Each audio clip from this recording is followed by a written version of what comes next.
Les vraies voix Sud Radio, le grand débat du jour.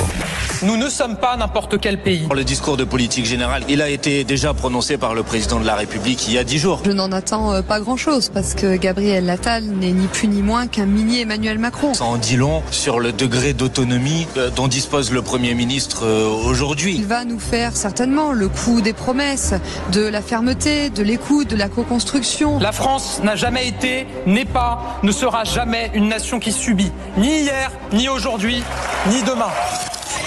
Et donc, le Premier ministre a livré son discours aujourd'hui de politique générale. Cas exceptionnel, cette allocution survient 3 semaines après la désignation du Premier ministre, tant que le gouvernement n'est toujours pas entièrement formé.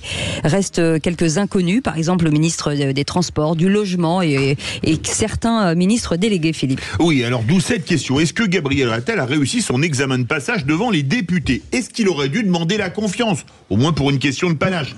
Est-ce que les ministres délégués et secrétaires d'État qui ne sont pas encore nommés n'auront pour marge de manœuvre que la feuille de route énoncée par le Premier ministre au perchoir?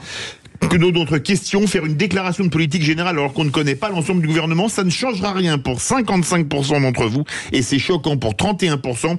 Vous voulez réagir? Aude attend vos appels au 0826 300 300. Et avec Nicolas Corato qui est avec nous, président fondateur du think tank Place de la République.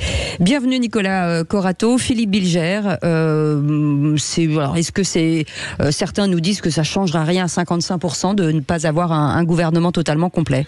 Alors, j'ai écouté Nicolas, non pas la phrase ne m'a pas choqué, peut-être dire que Paris est assiégé, c'est peut-être un peu trop. Mais sur le fond, moi je trouve la question de Sud Radio est très bonne. Je n'aurais jamais validé un discours politique générale. À partir du moment où le gouvernement n'aurait pas été au complet. Bien sûr, ceux qui seront nommés seront informés de ce qu'a dit le Premier ministre, mais il aurait été préférable que ce discours soit tenu devant l'ensemble du gouvernement. À force de vouloir faire des incongruités, un jour le macronisme tombera par terre. Mais pour le reste, en 1 minute, je sais que je suis totalement schizophrénique, que je suis partagé, écartelé entre une adhésion personnelle à ce Premier ministre qui laisse espérer beaucoup de choses avec une sorte de juvénilité pragmatique et réactive, et le macronisme avec lequel je suis en désaccord. Je sais que ça peut apparaître contradictoire, mais je trouve que son discours de politique générale, a priori, n'a rien à voir avec le jugement qu'a porté Jean-Luc Mélenchon, qui a osé dire c'est le discours le plus réactionnaire. Merci pour le qui c'est qui l'a dit, la question était dedans. Vous êtes le psychanalyste, vous voulez analyser Philippe Bilger, le 0826 300 300. Sa relation à Gabriel Attal, c'est vrai. Écoutez, c'est un discours... Nicolas disait tout à l'heure, un discours hyper à droite, ça c'est la réalité. Après, réactionnaire ou pas, je n'en sais absolument rien. Je pense qu'on met tout et n'importe quoi dans ce mot de réactionnaire. Moi aussi, il m'arrive d'être en réaction à des choses. Donc qu'est-ce que c'est réactionnaire? En tout cas, je pense que c'est pas le bon mot, mais c'est un discours extrêmement à droite toute. Voilà, avec quelqu'un, moi, qui m'a un peu pas du tout impressionné, parce que l'enfilage de perles au début sur la France, ce grand pays qui n'a jamais subi, bon, évidemment, toute l'histoire de France démontre que ça n'est pas vrai, c'est inévitable.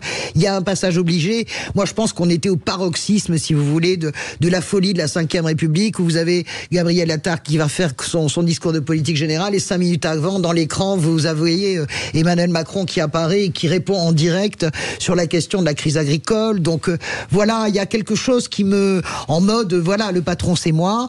Moi, je trouve que c'est un discours très dur sur le plan social. C'est un discours très dur avec le RSA, avec une nouvelle réforme du chômage qui est annoncée. C'est un discours extrêmement vague sur les mesures, et tant mieux. C'est mini Macron. Et là où je rejoins Nicolas, n'est pas Emmanuel Macron qui veut. Moi, je l'ai trouvé presque hargneux à la fin. Je pense que quand on a de la hauteur et de la puissance et qu'on a confiance en soi, on fait pas ce qu'il a fait avec le Rassemblement national. En gros, il a accusé finalement Marine Le Pen de travailler pour la Russie. Je trouve que ça gâche le truc. On avait l'impression de revoir Gabriel Attal en train d'aboyer lorsqu'il était porte-parole, et je trouve ça assez... je l'ai trouvé moyen, ce discours, mais bon, il y a bien longtemps que à part Chambard-Delmas, nous étions trop petits, mais les grands discours de politique générale, en fait, il n'y en a pas eu tant que ça dans la Ve République. Joseph Touvenel. Ce qu'on peut regretter, c'est qu'un Premier ministre, normalement, c'est un animateur d'une équipe. même s'il décide. Et là, l'équipe est pas complète. Ce qui veut dire qu'on est dans une hyper-présidentialisation. Macron décide, le Premier ministre va mettre en musique et les ministres, de toute façon, ils n'ont pas la parole. Je trouve que c'est un peu gênant dans le fonctionnement. Après... au moins, il avait du dynamisme de la vie, et ça, c'était bien, parce que par rapport à Elisabeth Borne, moi, je la voyais, je tombais en larmes. Il y a eu un décès quelque part, donc là, ça change. Mais je passe les promesses, dont un certain nombre, c'est bien, si elles pouvaient être suivies des faits. Enfin, je n'oublie pas que ça fait 5 ans qu'il est quand même ministre, secrétaire d'État, etc., et que toutes les équipes ont voté des lois où aujourd'hui ils nous disent on va les déshabiller. Mais je note 2 choses. La première, c'est son exemple du ménage. Il s'est voulu concret. Mais il se trouve que celui qui parle, pendant 2 ans, il a été homme de ménage. Je n'avais aucune envie, même si je me levais tôt, pas au milieu de la nuit comme il l'a dit. Un premier métro à Paris, c'est 5h30 du matin. 5h30 parfois. 5h30, le début. La ligne. Je n'avais aucune envie, pour mon travail et pour les autres, d'aller faire le ménage au milieu des gens dans les bureaux. Comment je passe l'aspirateur, comment je fais... Enfin, c'est une méconnaissance de la réalité du travail. Et ça... moi, ça me gêne. Deuxième point, méconnaissance de la réalité du travail. J'annonce des décisions alors que les partenaires sociaux, patronat, syndicats sont en train d'en décider. Mais moi, je suis de ceux qui considèrent que si patronat, syndicats se mettent d'accord, c'est ceux qui connaissent le mieux le monde de l'entreprise, c'est ceux qui sont les plus à même de trouver des accords, s'ils en trouvent. Et le gouvernement, là, il nous dit, ben voilà, il a déjà pris des décisions, ils n'ont plus qu'à suivre. C'est-à-dire, c'est nier les corps intermédiaires, et je crois que la France souffre de ne plus avoir de corps intermédiaires ou des corps intermédiaires insuffisants, et il nous le démontre en nous disant, ben voilà, pendant des années, c'est le haut qui a décidé à la place du bas, parce qu'on a nié les corps intermédiaires, c'est ce qu'il vient de faire en direct. Allez, Nicolas Corato, voilà le tour de nos vraies voix. Alors vous avez les yeux de Chimène, Philippe Bilger, et un peu beaucoup plus critique, Françoise de Gaulle et Joseph Touvenel. On va dire ça comme ça.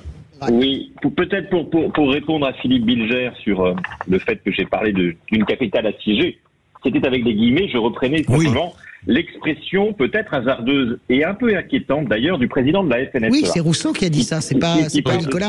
Il parle de siège de Paris, ce qui est inquiétant quand un président d'un syndicat parle de siège et d'opérations militaires sur Paris. Je pense qu'il aurait été d'un autre bord et d'un autre secteur, on aurait tout de suite crié à la fin de l'état de droit ou à une menace sur la sécurité publique. Mais la parenthèse est refermée. Pour répondre peut-être à la question que vous posiez à vos auditeurs, c'est pas la première fois que dans la Ve République, un discours de politique générale est prononcé sans un gouvernement au complet. Mais c'est certainement la première fois dans l'histoire de la Ve République que 3 semaines après la nomination du Premier ministre, il manque encore des ministres essentiels. Vous avez parlé du logement. Qu'est-ce qui explique que 3 semaines après la nomination de M. Attal, il n'y ait pas de ministre du logement en France? Qu'est-ce qui explique que Mme Vautrin, qui a un portefeuille délirant, la santé, les affaires sociales, le travail, n'ait pas de ministre délégué ou de secrétaire d'État? Qu'est-ce qui explique que Mme Oudéa Castéra, qui fait preuve d'une entrée en matière parfaitement remarquable et remarquée, elle aussi ne bénéficie pas de soutien de ministre délégué ou de secrétaire d'État? Personne ne peut l'expliquer. Qu'est-ce qui se passe? La question que sont en capacité de se poser les Français, c'est pas est-ce que M. Attal a prononcé un bon ou un mauvais discours, c'est qu'est-ce qui explique concrètement que ce gouvernement ne soit pas au complet 3 semaines après la nomination du Premier ministre? Qu'est-ce qui ne va pas au sommet de l'État? Vrai sujet. 3 semaines, c'est très long quand même. Nicolas, vous avez la réponse. Vous savez très bien ce qui va pas. C'est la grogne interminable de François Bayrou et la colère interminable de Édouard Philippe. Alors, je sais très bien que Emmanuel Macron a dîné avec eux, mais le tour de rattrapage, c'est sur les secrétaires d'État, c'est sur les ministres délégués, et qu'il y a un problème d'équilibre complet politique. Nous sommes coincés, et vous savez très bien que c'est ça qui se passe. Quand on disait il y a 15 jours, là, autour de cette table, François Bayrou ne décolère pas, c'est tout à fait exact. Il ne décolère pas.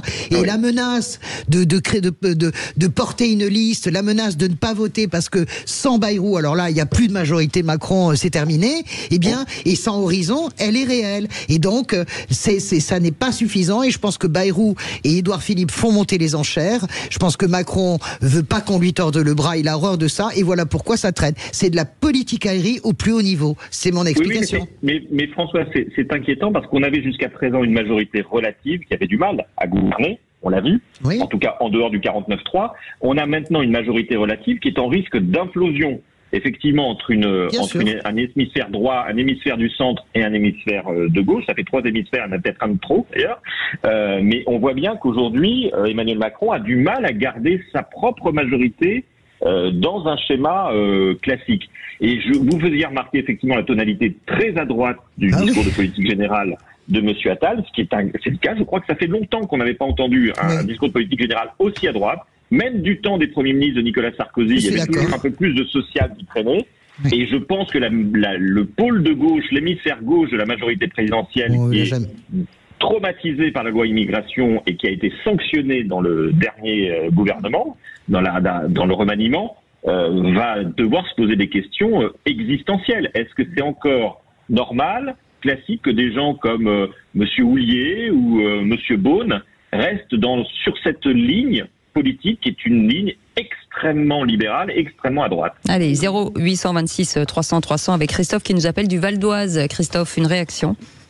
Oui, bonjour. Moi, je dirais plutôt un discours plutôt centre-droit, très à droite, je suis pas trop d'accord, dynamique. 1h20 d'inventaire, ça c'était attendu.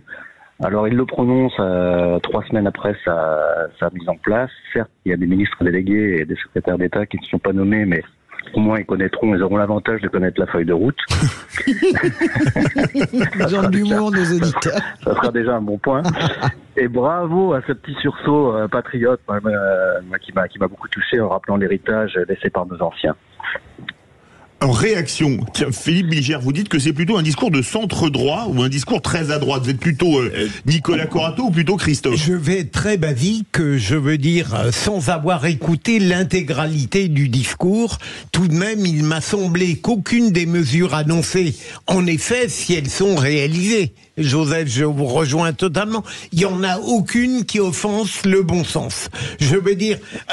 à un certain niveau, je ne me demande plus si c'est de droite ou de gauche, je me demande d'abord si c'est ce que les Français veulent, et deuxième élément, si ça peut faire avancer véritablement le progrès de la France. Sérieusement, Philippe, oui. Le bon sens, ça aussi, le bon sens près de chez vous, qu'est-ce que c'est cette nouvelle passion pour le bon sens? La gauche et la droite, ça existe. Quand vous décidez que vous allez à nouveau restructurer et refaire un tour de vis dans les allocations, dans la réforme du chômage, vous sous-entendiez, il a été très clair que de toute façon les chômeurs il faut les remettre au travail parce que c'est des vrais feignasses, d'accord? Ça c'est un discours de... m'expliquez pas que c'est du bon sens ou pas. Il l'a pas dit comme ça. Si, il l'a dit comme ça. Je préfère quelqu'un qui travaille plutôt... Au bout d'un certain temps, mais au bout d'un certain temps, c'est 6 mois maintenant. C'est 6 mois maintenant. Oui. Mais Philippe, au bout de 6 mois, vous perdez 30% de votre allocation chômage, d'accord? Oui. Ça veut dire que vous prenez n'importe quel boulet. On sait le désastre que ça amène 20 ans après en Allemagne et en Grande-Bretagne, cette façon de fonctionner.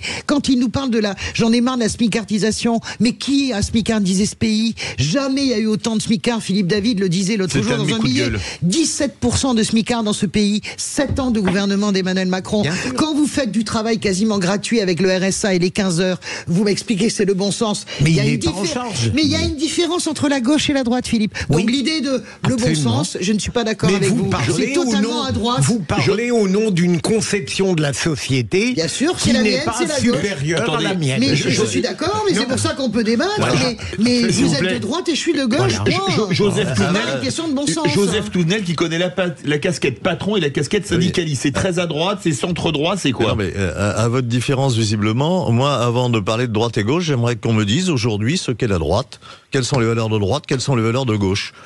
J'aimerais savoir, parce que c'est beaucoup plus compliqué que tout ce qu'on nous raconte. La volonté de mettre fin à la smicardisation, très bien si c'est pour augmenter les salaires des gens. Et que dit-il? Et il dit, ce qu'on connaît tous depuis des années, c'est un constat qui est ni de droite ni de gauche, qu'il y a une trappe à bas salaire. C'est vrai. Et c'est la remise Fillon qui fait qu'on ne paye pas de charge sociale sur le SMIC qui est au-dessus du SMIC. À la fois, cette trappe à bas salaire, ça permet de créer des emplois, parce que le coût du travail est inférieur pour un certain nombre de métiers, ce qui permet à des entreprises d'embaucher et de faire travailler des gens. Moi, je ne sais pas si c'est une mesure de droite ou de gauche. Je vois que c'est une mesure qui a un risque, la trappe à bas salaire, et à un moment donné, comment franchir le cap? Franchir le cap, pour moi, c'est du bon sens. C'est ni de droite ni de gauche, c'est du bon sens. Non, et après, la gauche, elle est très précise. La gauche, elle dit il faut augmenter de 1 à 4, il faut augmenter les salaires de 10% pour 1 à 4 fois du SMIC. Françoise, le mot de la fin avec Nicolas Corato, s'il vous plaît. Écoutez, on ne va pas épiloguer sur ce qu'est la droite et la gauche. Je suis d'accord avec Françoise. Il y a ces deux notions très différentes qui sont pertinentes aujourd'hui. En tout cas, les Français qui attendent du progrès social, des services publics et de l'action sociale savent à quel point la gauche, ça existe. Et ceux qui n'en sont plus bénéficiaires le savent aussi. Et je pense qu'on devrait effectivement se repencher un peu là-dessus. Moi, ce qui m'étonne énormément, je vais vous dire, ça ne m'étonne pas, mais je pense qu'il faut qu'on en soit témoin, c'est que M. Gabriel Attal, effectivement, qui a commencé dans un gouvernement, comme conseiller dans un gouvernement Hollande, finit au perchoir de l'Assemblée nationale avec un prononcé de discours qui manifestement aurait bien plu à M. Juppé, Premier ministre de Jacques Chirac. Donc je pense qu'on doit se poser quand même la question de savoir effectivement quelle est la ligne de ce gouvernement. Manifestement, elle ne se situe pas à gauche. Ou elle ne se situe plus à gauche. Merci beaucoup, Nicolas Corato, d'avoir été avec nous, président fondateur du think tank Place de la République. Vous restez avec nous dans un instant, le quiz de l'actu. À tout de suite.